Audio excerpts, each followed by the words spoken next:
오늘 바울 5번째 말씀으로 삶을 빚어간 바울 신명기 6장 4절에서 9절의 말씀으로 여러분과 함께 하겠습니다. 여러분, 우리가 2020년을 시작하면서 각자의 마음에 새로운 각오, 우리가 레졸루션이라고 얘기하지 않습니까? 계획 등을 세울 것입니다. 왜 세우느냐? 좀 더 나은 내일을 위하여 결심하고 결단하는 것 아니겠습니까? 조금 더.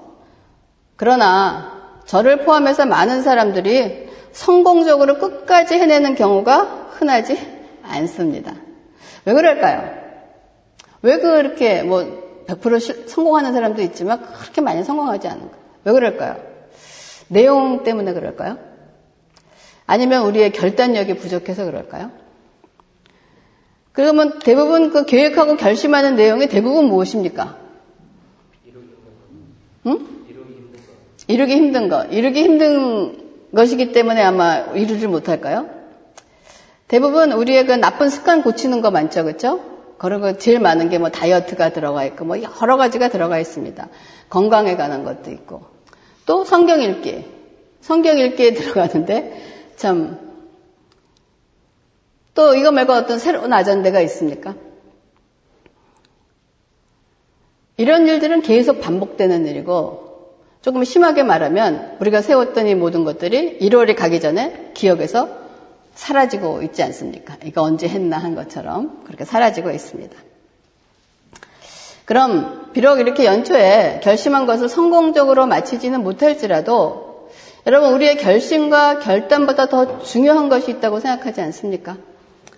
우리가 연초가 바뀌면 이런 일을 계획하지만은 이거보다 더 중요한 일이 있다고 생각을 하는데 여러분 뭐라고 생각하십니까?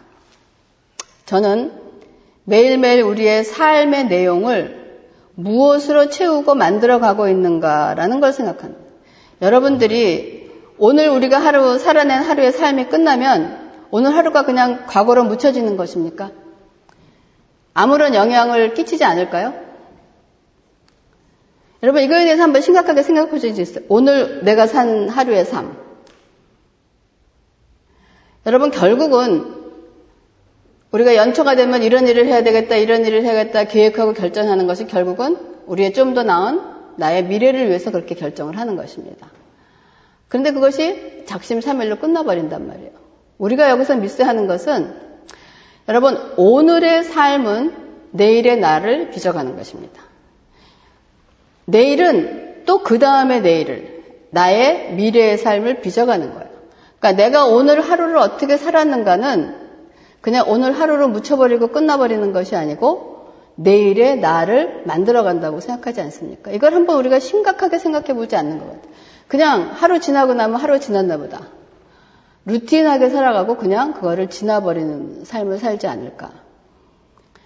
그러므로 우리는 이 순간의 삶을 무엇으로 여러분 빚어가냐에 따라서 그 빚어짐의 내용에 따라 만들어진 미래의 우리를 만나게 될 것입니다. 우리가 미래에 대해서 굉장히 궁금해해요. 나의 미래는 어떻게 될 것인가. 근데 그 미래를 궁금해하면서도 미래를 이룰 수 있는 오늘을 우리가 열심히 살지 못한다는 것입니다. 또 열심히는 살아도 그 생활을 무엇으로 만드는 재료에 따라서 그 미래의 결과는 재료에 따라서 빚어진다는 것을 우리가 너무나 간단한 진리지만은 우리의 삶 속에서 미스하는 부분입니다. 그러면 여러분이 우리의 삶을 빚어가는 재료는 여러분 무엇으로 만들어집니까? 여러분이 살아가는 이 삶의 재료는 무엇으로 빚어가는 삶을 살겠습니까? 하나님의 말씀입니다. 우리의 삶을 빚어가는 재료는 뭐냐? 하나님의 말씀입니다. 그러면 삶을 말씀으로 빚어간다는 것은 말씀을 먹은 말씀의 양분으로 우리의 말씀을 살찌운다는 것입니다. 여러분 꾸준히 먹고 계십니까? 잘 소화하고 계십니까? 활력소가 돼서 점점 힘이 생겨나고 있습니까? 여러분 제가 새로 태어난 그 찬을 보니까 일주일에 한 번씩 병원에 가서 뭐 하는지 보니까 키를 잽니다. 몸무게를 답니다. 그 머리 둘레를 잽니다. 그리고 애를 다 빨가벗겨 놓고 의사가 몸을 구석구석 점검을 합니다. 왜 그럴까요? 여러분, 출산도 중요하지만 출산 후에 얘가 반드시 건강한 성장이 이루어져야 하기 때문에 아기가 잘 먹고 잘 싸고 있는가, 아기가 잘 자고 있는가, 잘 적응하면서 자라고 있는가를 살피고 있는 것입니다.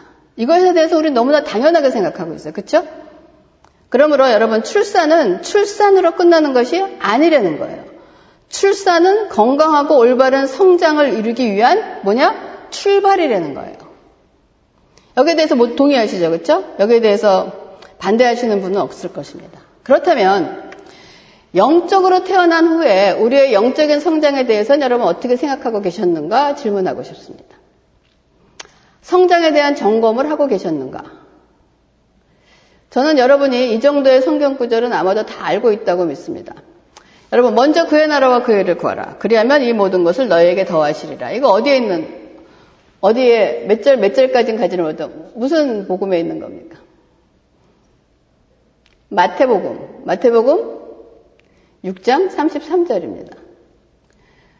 그런즉 너희가 먹고 마시든지 무엇을 하든지 다 하나님의 영광을 위하여 하라. 이 말씀은 어디에 있는 성경 구절인가요? 제가 몇 절까지는 안 가겠어요. 성경. 너희는 뭘 먹든지 마시든지 다 하나님의 영광을 위하라. 고린도전서 10장 31절. 또 너희 착한 행실을 보고 하늘에 계신 아버지께 영광을 돌리게 하라. 이건 어디에 있는 말씀이죠? 마태복음 산상수훈의 예수님의 산상수훈의 말씀입니다. 제가 여러분이 잘 알고 있다고 생각했다는 것이 잘못된 또 생각이라는 건 다시 한번 고쳐 먹습니다.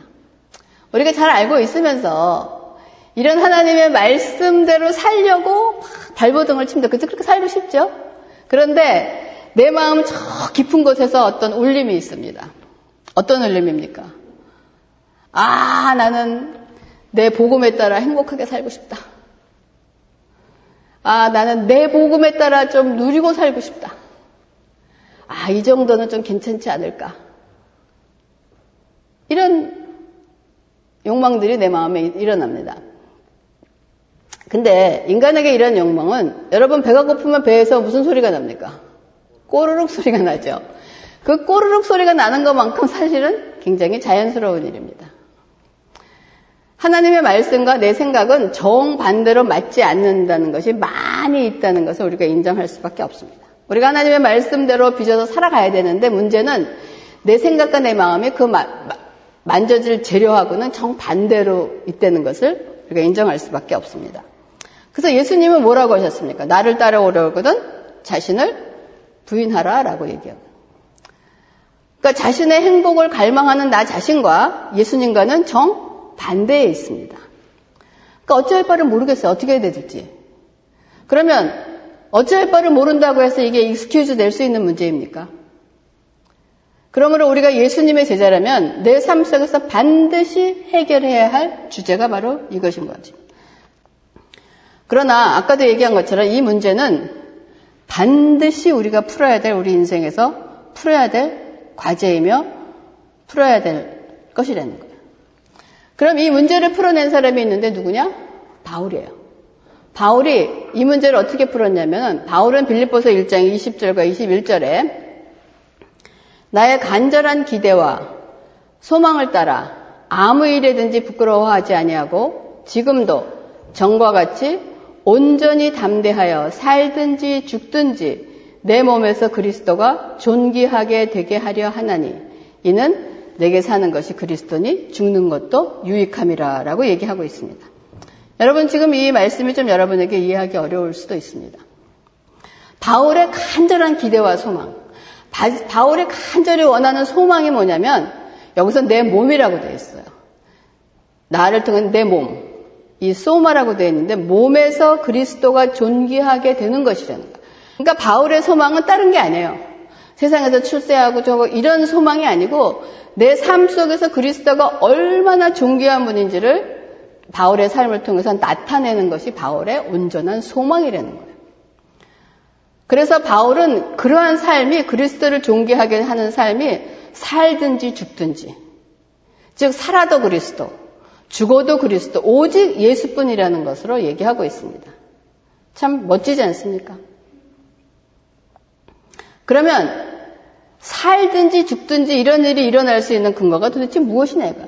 난 살아도 예수, 죽어도 예수. 그러면 도대체 날든 살든지 죽든지 이런 것으로 이끌어가는 예수가 도대체 무엇이길래 모든 걸 다 버려도 살아도 예수, 죽어도 예수라고 할 수 있는 근거가 도대체 무엇인가 하는 거예요. 그 근거를 얘기해 주는 것이 21절입니다.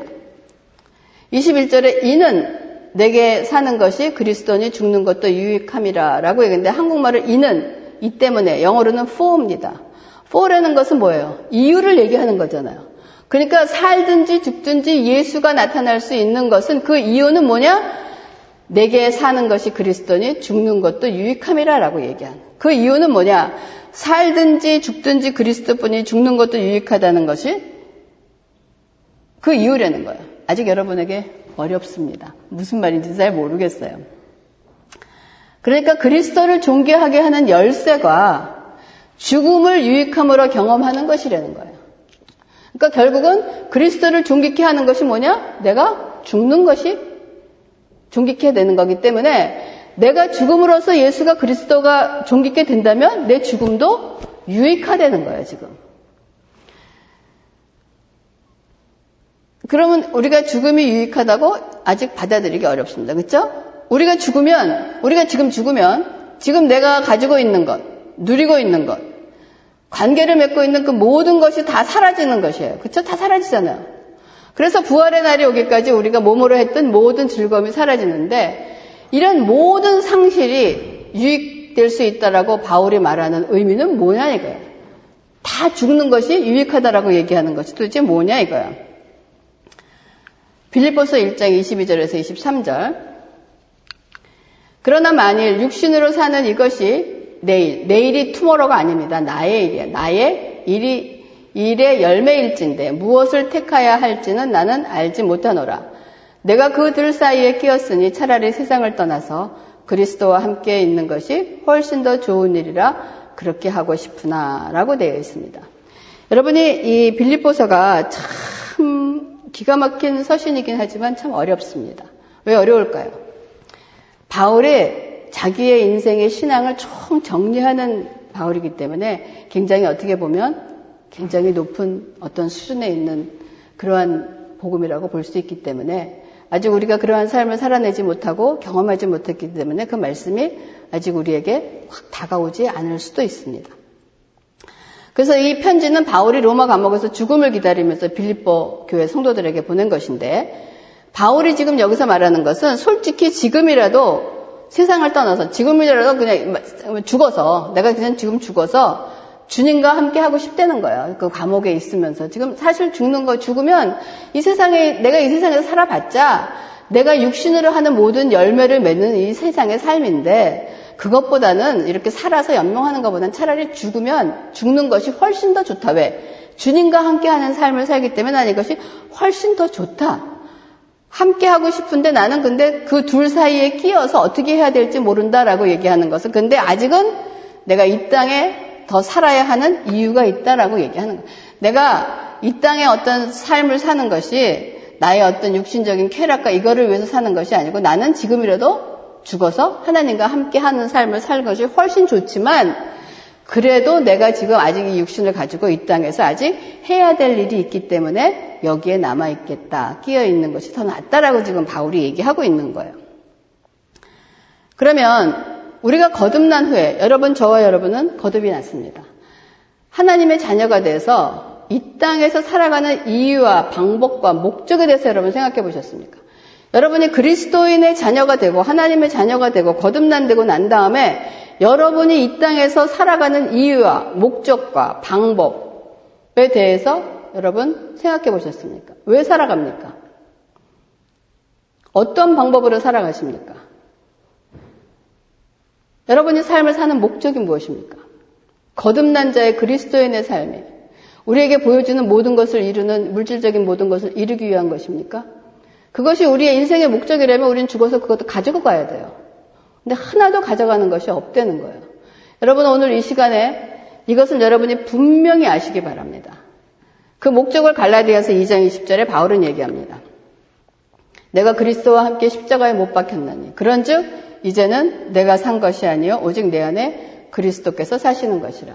이제 내가 육체 가운데 사는 것이 뭐냐? 내가 지금 거듭났지만 이 땅에서 지금 저와 여러분이 이 모습을 가지고 사는 것은 나를 사랑하사 나를 위하여 자기 자신을 버리신 하나님의 아들을 믿는 믿음 안에서 사는 것이다 라고 바울은 갈라디아서 2장 20절에 거듭난 자의 삶이 이 땅에서 우리가 육신을 입고 살아가는 이유와 목적과 방법에 대해서 분명하게 얘기하고 있는 것입니다.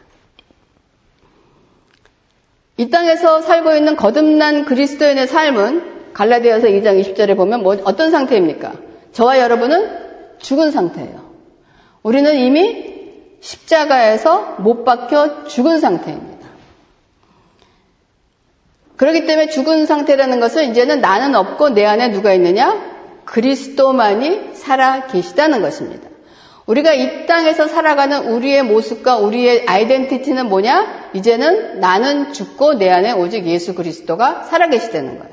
그렇기 때문에 이 땅에서 살아가는 방법은 예수 그리스도를 믿는 믿음으로 사는 것입니다. 그래서 우리가 그리스도인들이 이 땅을 살아가는 방법이 뭐냐?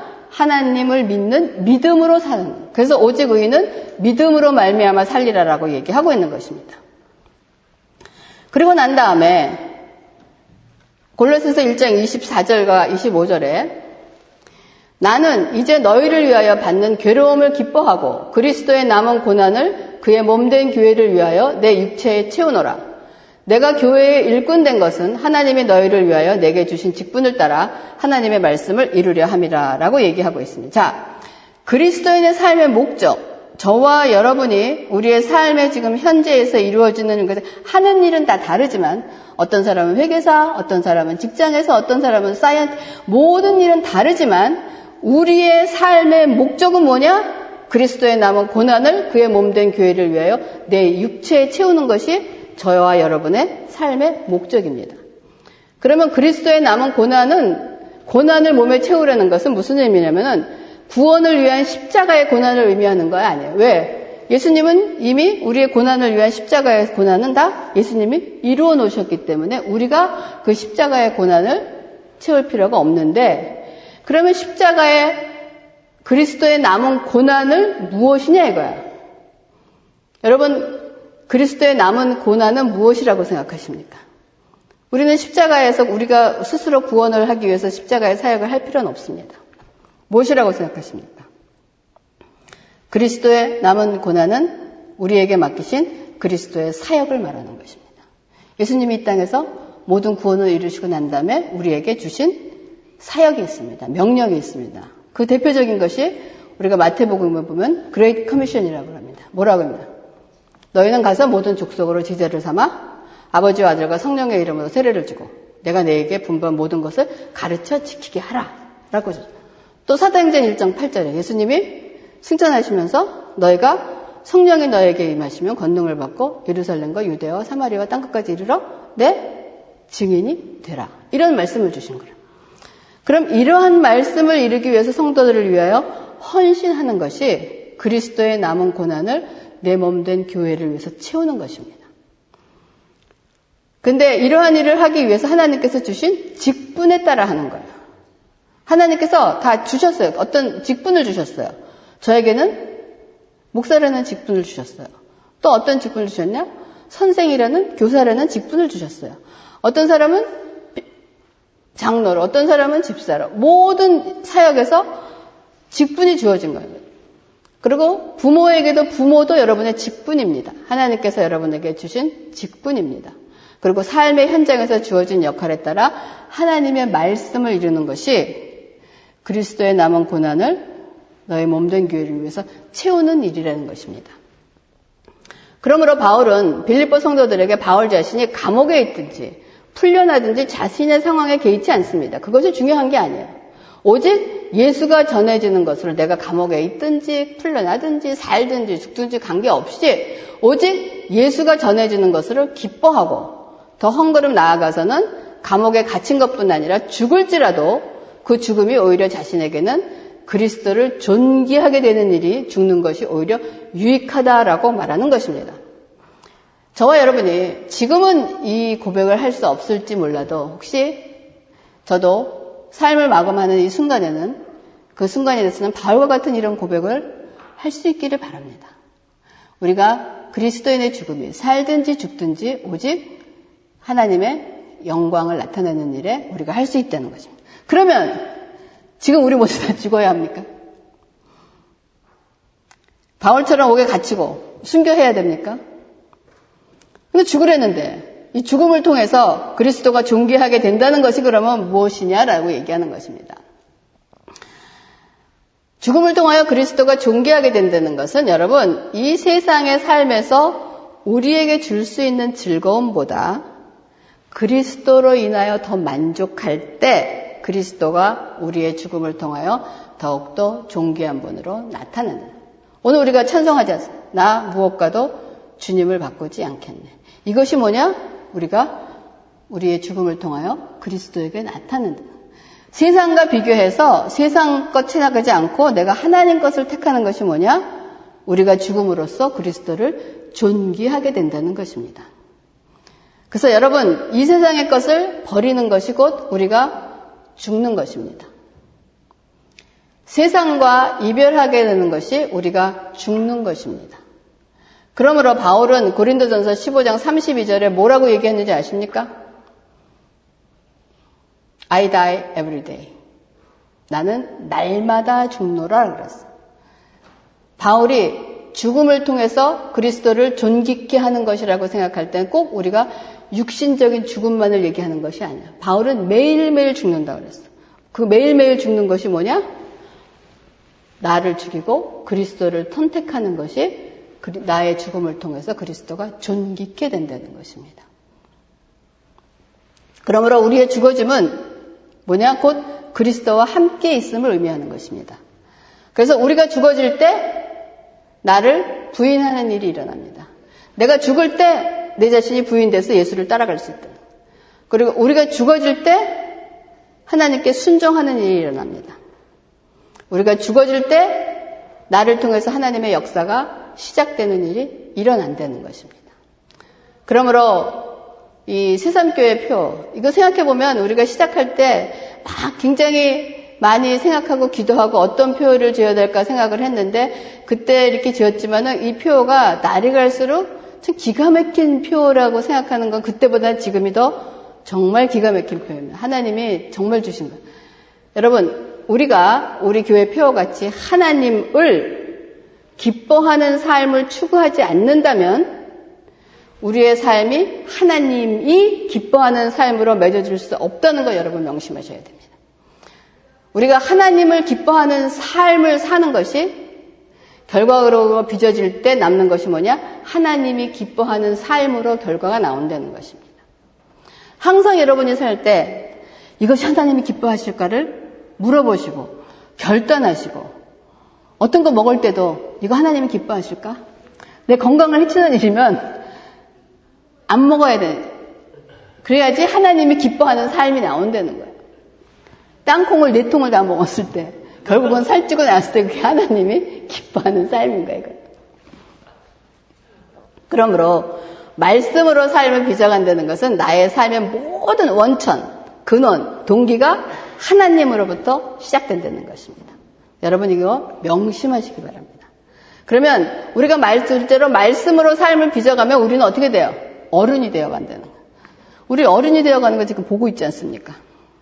그럼 어른이 된다는 것은 무엇이냐? 여러 가지가 의미가 있지만 바울은 우리가 알다시피 참으로 뛰어난 지성이 있는 사람, 지성을 갖춘 사람이에요. 이 바울은 그의 높은 지성을 자신을 높이거나 다른 사람을 제압하는 데 사용하는 그런 부류의 지성인은 아니었지만 바울은 분명히 얘기합니다.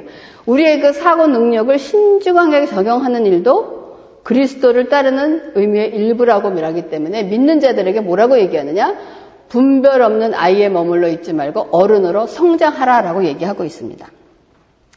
히브리서 5장 11절과 14절에 멜기세덱에 관하여서는 우리가 할 말이 많으나 너희가 듣는 것이 두나무로 설명하기 어려우니라. 때가 오래되었으므로 너희가 마땅히 선생이 되었을 텐데 너희가 다시 하나님의 말씀의 초보에 대하여 누구에게서 가르침을 받아야 할 처지니 단단한 음식은 못 먹고 젖이나 먹어야 할 자가 되었도다. 이는 젖을 먹는 자마다 어린아이니 의의 말씀을 경험하지 못한 자여 단단한 음식은 장성한 자의 것이니 그들은 지각을 사용함으로 연단을 받아서 선악을 분별하는 자들이라 라고 얘기하고 있습니다. 여기서 히브리서 기자는 멜기세덱에 대한 설명을 이거는 생략하겠습니다. 우리가 구약에서 배웠기 때문에 멜기세덱에 대해서 설명을 하려고 그러는데 설명할 것이 많은데 성도들이 이걸 알아듣지 못하기 때문에 설명하기가 어렵다는 거예요. 듣기가 둔하다. slow to learn. 말귀를 못 알아듣는, 이해력이 부족하다는 거예요. 여러분, 어린아이들은 어려운 일에 대한 이해력이나 학습 능력이 느린 것은 일어날 수 있는 일이에요. 그렇죠? 어린아이는. 근데 마땅히 선생이 되어 다른 사람을 가르쳐야 될 사람이 지금 말귀를 못 알아듣고 있다는 것을 지금 문제를 하고 있다는 거예요.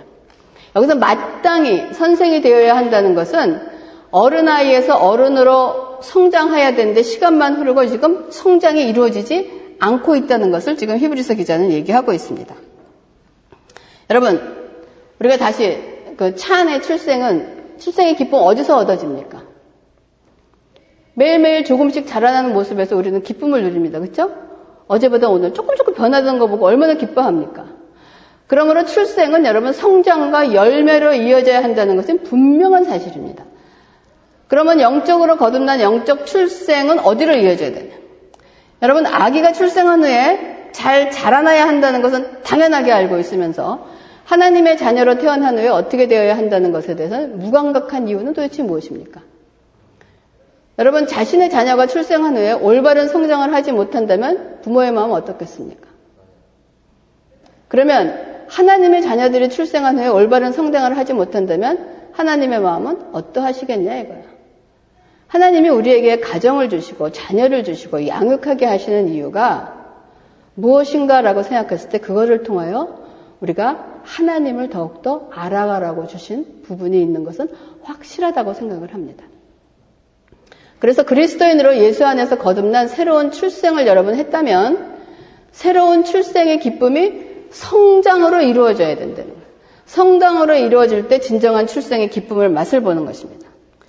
이렇게 성장하지 못한 성도들을 향하여 그리스도인들을 히브리서 기자는 두 모습으로 얘기했어요. 선생과 젖먹는 아이로 비유하고 있어요. 그래서 초점은 마땅히 선생이 되어야 되는 ought to be teacher. 선생이 있는 거예요. 어린아이에게 있는 것이 아니고. 이 선생은 단단한 음식, solid food을 먹고 자라면서 훈련을 통해서 선과 악을 분별하는 자가 되어야 된다는 것이에요. 근데 여러분, 교회 안에는 많은 그리스도인들이 몸은 어른으로 성장되어 있으면서 매일 젖병만 물고 있는 상태예요. 여러분, 이런 거 원하시겠습니까? 응? 저거 보면 다 웃죠? 그쵸? 근데 우리가 영적으로는 저런 상태에 있다는 거예요. 여러분, 저런 걸 원하시겠냐 이거예요. 근데 히브리서 기자는 많은 자들이 지금 그리스도 교회 안에들이 저런 자들이 있다는 거예요. 말끔하게 앉아있는데 전부 다 하나님이 내려서 보시니까 젖병만 물고 앉아있는 거예요. 그래갖고 말씀을 줘도 도대체 무슨 말인지도 모르고 어떻게 살아야 될지도 모르는 젖병만 물고 있다는 거예요. 그래서 우리는 성숙해야 됩니다. 그래서 성숙한 자, 장성한 자는 그러면 지성만 자라는 것이 아니고 감성도 함께 자라야 됩니다. 감정도 자라야지만 온전한 성숙한 자가 되어야 되는데 그리스도인의 감정적인 성숙은 인격적인 온전함과 여러분 분리할 수가 없습니다. 그래서 데살로니가전서 2장 7절에 우리는 그리스도의 사도로서 마땅히 권위를 주장할 수 있으나 도리어 너희 가운데 유순한 자가 되어 유모가 자기 자녀를 기름과 같이 하였으니 라고 되어 있습니다. 여러분, 감정의 성숙은 나를 향한 것보다는 대인관계를 위해서 밖으로 표현되어 나가는 것입니다. 그래서 사람을 대하는 태도로서 감정적인 성숙을 위해서 여기 유모, 어머니가 자녀를 돌보는 것 같이 유순한 자가 되라라고 얘기하고 있습니다. 그래서 여기에 제가 왜 여기서 유모가 자기 자녀를 기름과 같이 했을까? 젠틀한 것이 꼭 우리가 연인 사이에서도 연인에게 젠틀하고 그렇게 한 것 같이 하라라고 얘기하지 않고 유모. 무슨 내가 찬을 보니까 찬이가 얘기할 때, 찬에 대해서 얘기할 때 찬이가 이미 똥을 싸고 만약에 오줌을 품어서 고모 얼굴에 품어도 그거에 대한 반응을 어떻게 합니까? 얼마나 유순합니까? 말하는 우리의 그 태도를 한번 들어보세요. 말씨도 그렇고 억양도 그렇고 화내는 얼마나 유순합니까? 이거를 얘기하는 거예요. 우리가 갖는 사람을. 우리는 그거를 못한다는 거예요. 그래서 이걸 볼 때 참 성경이 하나님의 말씀이 참으로 기가 막히다는 거예요. 그래서 많은 사람들이 이성적으로 치우쳐서 감정에 표현하는 어려움을 겪는가 하면 또 반면에 감정에 치우는 사람은 복잡한 논증에 따라가서 힘이 들어합니다. 이것이 양극에 있는 사람. 그렇지만 이 두 가지가 잘 어우러져서 조합을 이룬 사람은 많지 않지만 많지 않다고 그래서 우리가 이 일을 추구하지 않으면 안 된다는 거예요. 그래서 여러분이 이 표현하는 것이 잘 조화를 이루어서 많은 사람에게 격려와 기쁨을 줄 수 있는 삶으로 여러분 바꾸어지기를 원합니다. 그리고 네 번째로 말씀으로 삶을 빚어준 성숙된 자들은 여러분 종교적 활동을 하는 사람이 아니에요. 여러분의 모든 행위가 종교적 활동으로 이루어지는 것이 아니고 영적 실제의 본질은 여러분 행위에 있는 것이 아니라 어디에 있는 것입니까? 이런 행위를 할 수 있도록 감동을 주시고 형성하고 유지할 수 있는 하나님과의 관계에 끈이 매어 있어야 됩니다. 그거를 바울이 얘기해 준 것이 뭐냐? 고린도전서 15장 10절입니다. 제가 굉장히 좋아하는 구절입니다. 이게 사역할 때 굉장히 필요한 우리 구절. 그러나 내가 내던 것은 하나님의 은혜로 된 것이니 내게 주신 그의 은혜가 헛되지 아니하여 내가 모든 사도보다 더 많이 수고하였으나 내가 한 것이 아니요 오직 나와 함께 하신 하나님의 은혜로다라는 것입니다. 여러분, 바울의 이 고백은 그의 삶을 말씀으로 채우고 산다는 것이 무엇인가를 잘 나타내주고 있는 거예요. 우리가 말씀으로 삶이 빚어지면 우리의 삶의 모든 것이 하나님의 은혜라는 것을 여러분 깨닫게 됩니다. 그리고 하나님의 은혜 없이는 아무것도 아니라는 것을 깨닫게 된다는 거예요. 이렇게 은혜를 깨닫고 말씀 안에 성장한 어른이 되어가는 사람 중에 증거로 나타나는 것이 내가 하나님의 은혜를 받았다. 하나님의 은혜를 잘했다 하고 증거가 뭐냐? 그 증거로 나타나는 것이 뭐냐? 하나님의 나라와 그의 백성들을 위하여 하는 수고들에 대한 우리의 마음가짐입니다. 그리고 우리의 태도입니다. 이 모든 수고가 내가 한 것이 아니라 나와 함께 하신 하나님의 은혜라는 것입니다. 그래서 하나님께 모든 수고와 감사를 하나님께 돌리게 된다는 것이 바울의 고백입니다. 여러분, 이 말씀은 여러분이 하는 모든 행위, 이 행위에는 우리가 하는 수고하는 행위, 찬양하는 행위, 봉사하는 행위, 헌금하는 행위, 누구를 돌보는 행위, 구제를 하는 모든 선교를 하는 모든 행위가 뭐냐? 나의 그거를 하게끔 하신 하나님의 은혜라는 것을 고백하는 거예요. 그렇기 때문에 그거로 인해서 나가 뭐를 받고 내가 드러나는 것이 아무것도 없다는 것입니다. 하나님의 은혜 때문에 내가 이 일을 했기 때문에 그 일에 감사하는 것으로 되어진 것이 우리의 삶에 주어지는 성숙한 자의 자세라는 것입니다. 여러분, 말씀을 정리하겠습니다. 우리가 삶을 하나님의 말씀으로 빚어갈 때 나의 삶의 모든 것의 원천, 근원, 동기가 하나님으로부터 여러분 시작돼야 된다는 것입니다. 둘째, 말씀으로 삶을 빚어가면서 지각을 사용해서 여러분의 말씀의 그 분별을 통해서 연단을 받아 선과 악을 분별하는 여러분 선생이 되어야 된다는 것입니다. 그리고 장성한 자는 지성만 자라는 자가 아니라 감성도 함께 자라서 온전한 성숙한 자여야 된다는 거예요. 그리고 종교적인 사람이 아니라 은혜 안에서 은혜를 깨닫고 은혜에 힘입어 나의 모든 수고를 하나님께 감사함으로 돌려드리는 사람이 되어야 한다는 것입니다.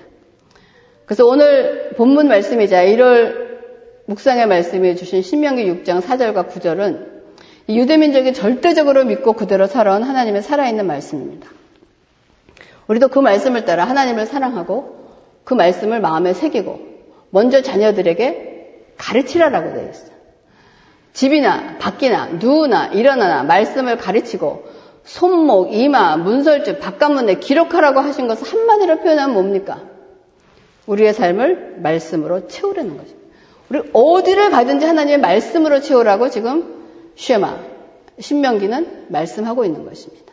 그래서 저와 여러분이 1월 달에 2020년에 레졸루션은 세우고 조금 실패할지 몰라도 그거보다도 매일매일 하루의 삶을 하나님의 말씀으로 채워질 때 그 채워진 말씀이 우리의 미래를 만들어 간다는 것을 여러분 기억하시고 여러분의 삶을 하나님의 말씀으로 채우는 2020년이 되기를 주님의 이름으로 축원합니다.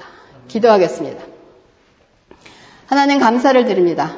하나님, 우리가 하루하루의 삶을 하나님의 말씀으로 채울 수 있도록 인도하여 주시옵소서. 감사를 드리면서 모든 말씀을 예수님의 이름으로 기도합니다. 아멘.